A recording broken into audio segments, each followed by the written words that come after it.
సంస్కార అని ఆపస్తముడు ధర్మసూత్రంలో చెప్పాడు. అంటే ఉపనయనం అనేటువంటిది అక్కడ వ్యాఖ్యాస్యావ అని గుర్తు సూత్రంలో చెప్పాడు.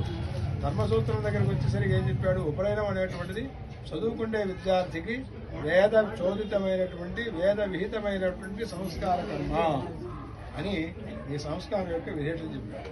ఇలాగే వేదంలో అక్కడక్కడ ఈ సంస్కారాల గురించిన విశేషాలు కూడా చెప్పబడుతుంటాయి. కాబట్టి స్మార్థం అనేటువంటి మాట మనం అన్నప్పటికీ కూడా ఉపనయనం అనేటువంటిది ఇది వేద విహితమైనటువంటి సంస్కారము అని ఆపస్తముడు చెప్పడం వల్ల అన్ని సంస్కారములలో కల్లా ఈ ఉపనయన సంస్కారం అనేటువంటి దానికి ఎక్కువ విలువ వెయిట్. ఎందువల్లంటే ఈ ఉపనయనం అయిన తర్వాత ఇక్కడ ఆ ఉపనయనంలో ఇప్పటిదాకా వచ్చిన మంత్రాలు, అగ్నికార్యంలో వచ్చే మంత్రాలు మనం ఆ అర్థాన్ని కనుక మనం తెలుసుకున్నట్లయితే ఉపనయనం యొక్క ప్రాముఖ్యత ఎంత ఉంటుందో మనకు అర్థం.